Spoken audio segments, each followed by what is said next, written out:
आगामी त्योहारों को लेकर सोमवार की शाम को कृषि उपज मंडी परिसर में शांति समिति की बैठक एसडीएम रंजना पाटीदार की मौजूदगी में आहूत की गई। बैठक में नवागत सीएसपी विक्रम अहिरवार, वर्तमान सीएसपी ब्रजेश श्रीवास्तव मौजूद थे। एसडीएम पाटीदार ने कहा कि त्योहार जीवन में रंग भरने का काम करते हैं। जब कोई त्योहार आता है तो अपने एकत्रित होते हैं, जिससे कई गिले शिकवे दूर होते हैं। नागदा की परंपरा को कायम रखते हुए हमको त्योहार मनाना चाहिए। एसडीएम ने कहा कि टोल ग्यारस के चल समारोह के दौरान नगरपालिका कर्मचारी निर्धारित गणवेश में रहेंगे। आयोजनकर्ता अपने वॉलेंटियर्स को निर्धारित कैप या परिचय पत्र जारी करेंगे। विद्युत कंपनी लाइट की बेहतर व्यवस्था रखे। गणेश पंडाल में कोई भी विद्युत तार खुला नहीं हो। रात्रि के समय 4 व्यक्ति पंडाल में रहेंगे, जिसकी सूचना प्रशासनिक अधिकारियों को उपलब्ध कराना होगी। किसी भी चल समारोह के दौरान आवारा मवेशियों को नियंत्रण करने का काम नगरपालिका कर्मचारियों द्वारा मुस्तैदी से किया जाए। सीएसपी श्रीवास्तव ने गणेश स्थापना से लेकर विसर्जन तक व्यवस्थाओं पर आयोजनकर्ताओं से चर्चा की। हिंदू संगठन के पदाधिकारियों ने विसर्जन के दौरान व्यवस्थाओं में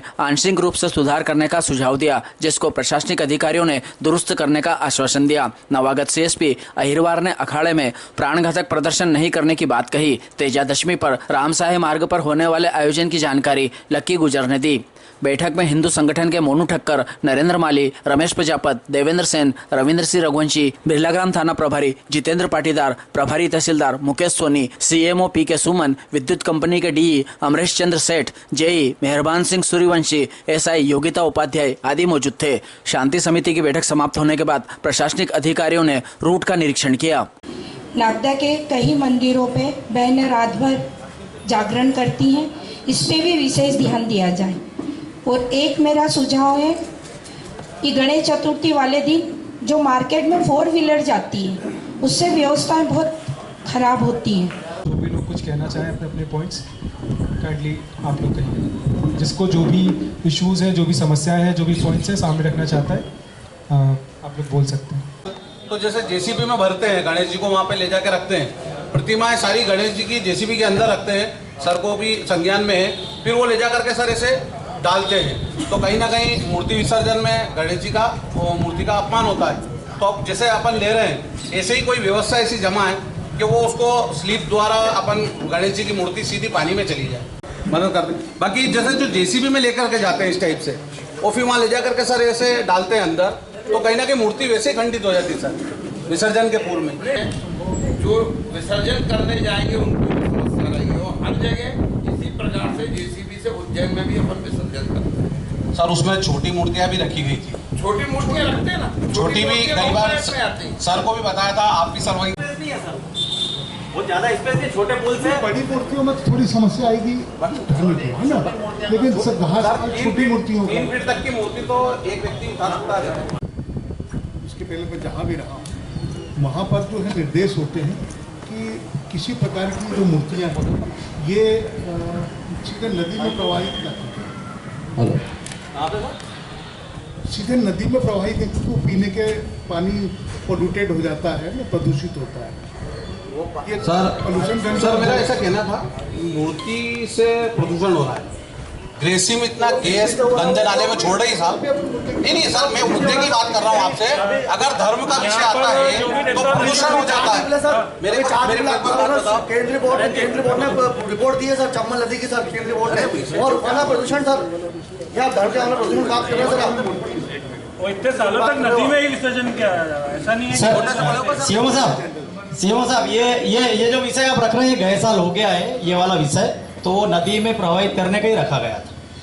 ये प्रदूषण वाला विषय है कि गए वर्ष सर के सानिध्य में पूरी नई दुनिया में परसों अखबार छपी थी, पूरे भारत की न्यूज छपी थी दिल्ली से सर, नागदा चम्बल नदी के बारे में, उद्योग के बारे में। ये रुकाओ ना सर, आप यहाँ बात करें, मूर्ति बात कर रहे हो सर। ये गए वर्ष विषय हो गया है और यही टॉपिक आया था, तो प्रशासन ने सबने मिलकर यही तय करा था कि कुंड में ही, और वो कोई कुंड का पानी कोई वहाँ जाके आगे जाके कोई पी नहीं रहा, पीने के काम में नहीं आता, उससे ज्यादा जहर जो है वो आगे और मिल रहा है। तो मूर्तियों से इतना विषय फर्क नहीं पड़ेगा, प्रदूषण हो जाएगा। यानी जहाँ पर जहाँ इसका विसर्जन होता है गणेश मूर्ति का, वो पानी पीने के काम में नहीं आता है। विसर्जन आज नहीं, कई सालों से चल रहा है, वर्षों से हो रहा है।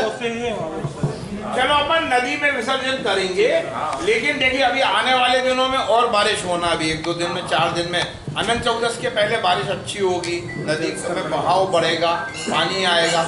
उन परिस्थितियों में अपन ने जैसे पिछले साल करा था, यहाँ बैरिकेडिंग कर देते हैं पुलिया के पहले, वहाँ पर नगर पालिका बाकायदा आपका एक वो बना देती है स्टेज वगैरह, वो जो अपना जहाँ आप लोग पूजा करते हैं, पूजा करने के बाद वहाँ पर गणेश जी को छोड़ देते हैं। वहाँ से नगर पालिका कर्मचारी और कुछ हमारे जन हितैषी जो आप लोग रहते हैं, जैसे आपने पिछले साल मदद करी थी, आप लोग हमारी मदद के लिए वहाँ तक चले जाते हैं। लेकिन आप लोगों का काम ये है कि आप कृपया जनता को सबको वहाँ जाने की, प्रशासन, नगर पालिका और सामाजिक, कृपया आयोजक गण अपने अपने सभी कार्यक्रम की अनुमति विधिवत रूप से SDM मैम से प्राप्त कर लें।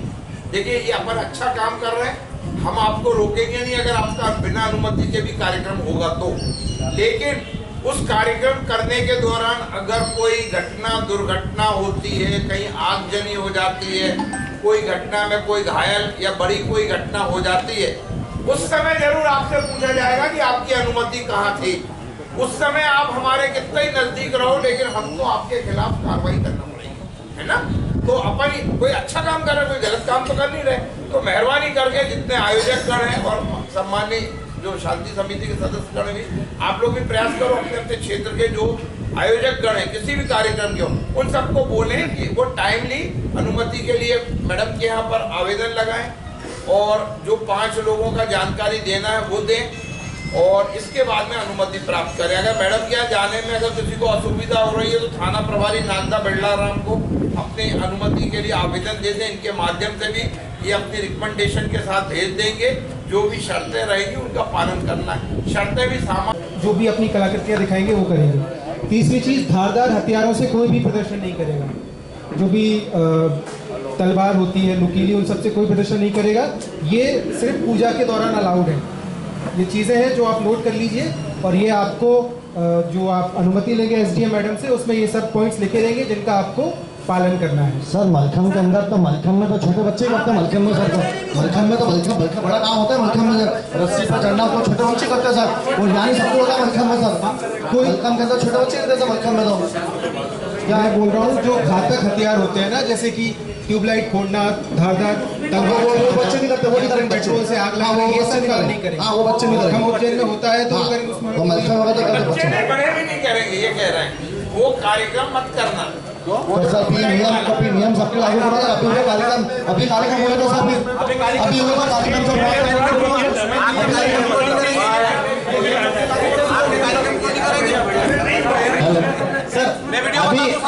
अभी जो कार्यक्रम हुआ था, अभी जो 40वें का और ये कार्यक्रम हुआ था, छोटी छोटी बच्चियों ने तलवार में कपड़ा बांध के आग लगा के, और 14 साल भी उम्र नहीं होगी उनकी, वो बता के बोले कल आग लगा के बाद वो समय आपने सर वहाँ पे समय का कोई कुछ नहीं बोला। ये अभी उसका वीडियो भी वायरल है और इंस्टाग्राम पे भी है और यूट्यूब पे भी उसका वीडियो। सुनिए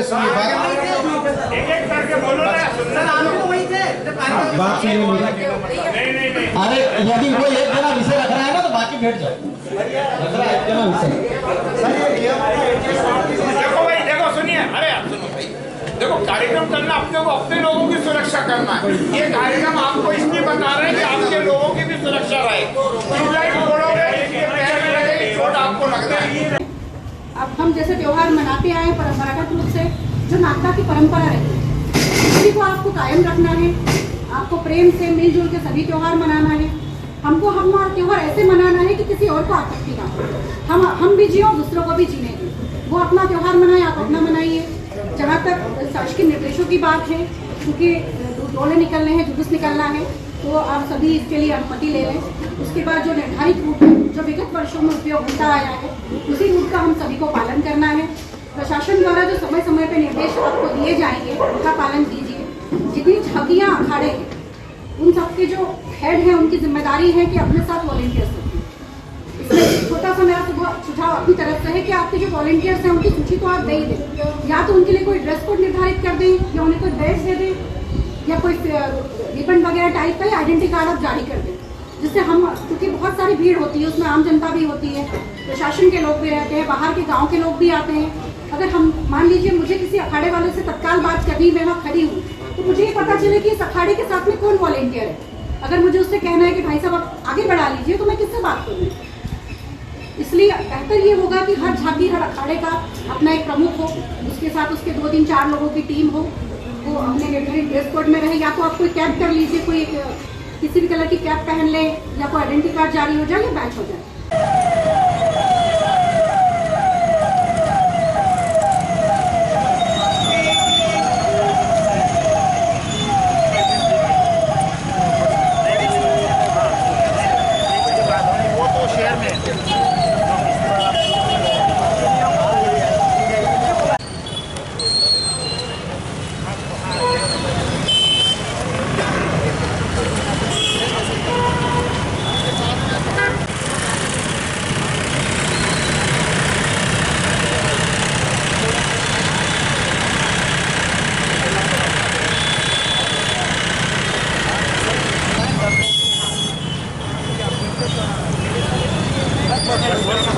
पुराना बस स्टैंड ये